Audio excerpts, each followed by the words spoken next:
I believe it was Aristotle who said, everything happens for a reason, which is true when you really think about it, because Kidda is red for a reason, and that reason is because she's a communist. I mean, sure, it's not a coincidence that both the key colour of communism is red and Kidda's hair colour is red. Now, you might be thinking, isn't Nijika more of a communist than Kidda? Well, you see, Nijika is a socialist, and communism is pretty much late-stage socialism.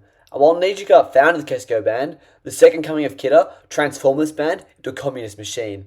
And I'll talk about this in more detail later. But pretty much, this makes Kidda a better representation of communist ideals. But obviously not all of them, because Kidda owns her own guitar, and in communism, property is theft, so I'll make her an enemy of the state.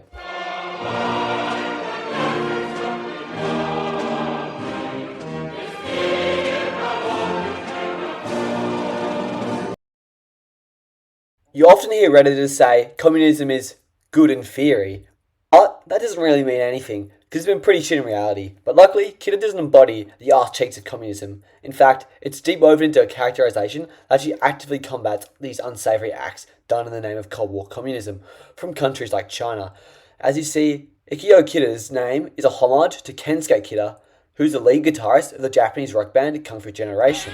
In 1949, during the Great Leap Forward, the Chinese Communist Party, run by Chairman Mao, began to suppress practices like Kung Fu. Although it was already illegal in China to practice Kung Fu publicly, the Communist Party banned formal training of Kung Fu, which ended up destroying Kung Fu as we know it.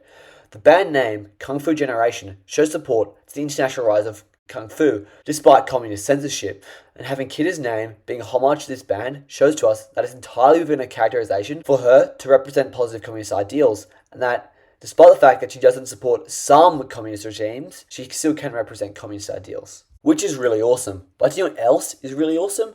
Kidda is part of an indie band, which means that the songs created and performed by Kesko Band are entirely without corporate censorship or management, allowing for complete creative freedom in the band, which leads to Bocchi writing her own songs for the band, like Guitar Loneliness and Blue Planet, which went hard. And for someone like Bocchi, who's been alienated from the products of her own labour and the education system, she's been liberated from this alienation, which results in her starting to realise her own creativity, potential and self-worth.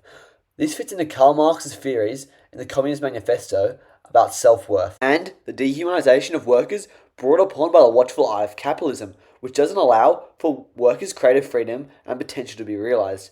And Kidda supporting Bocchi's journey of breaking free from the chains of capitalism makes Kidda a communist sympathiser. Another awesome thing about indie bands is that the workers / bands control the means of production. The amount of stakeholders to be appeased is minimal, and their creative vision can flow right through, and they don't have to adhere to a rigid autonomous structure. While you might call this a behavioural approach to business management in a capitalist economy, remember, I just call things as I see them.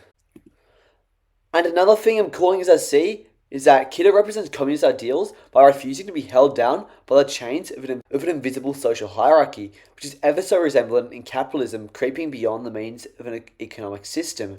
In a world where so many people allow for thoughts of social superiority to creep in as a result of excess popularity, Kidda makes sure not to be corrupted by this, and doesn't let this popularity govern her way of life. At school, she makes sure to spend time with Bocchi rather than her popular friends, showing support for the Marxist idea of collectivism, which emphasizes the importance of group goals. As by uplifting Bocchi, whose Kesko band's diamond in the rough, she can allow for the band to reach new heights, as shown in episode 9's concert scene. Back to Kidda now. Although Kidda represents a lot of positive communist ideals, if we want to use Cold War communism as an example to bring her up, I'm also going to use it as an example to bring her down.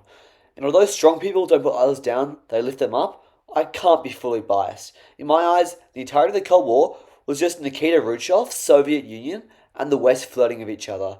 If Nijika represents socialism and Kidda represents communism, then Rio must represent capitalism due to consistent monetary greed. And Kidda is in love with Rio. The same way Khrushchev, or whatever his name was in love with John F. Kennedy. But can you blame him for those dastardly good looks? No, you can't. The same way you can't blame Kidda for crushing hard on Rio. But it doesn't change the fact that despite their opposing ideals, US and Soviet arms dealers profited heavily off the Cold War paranoia, egged on by Henry Kissinger, whose last name sounds like an awesome Yuri title. And Kidda and Rio's relationship is symbolic of this. That's all I've got to say. Sorry I've not uploaded in the last 2 weeks. Life's just kind of been lifing.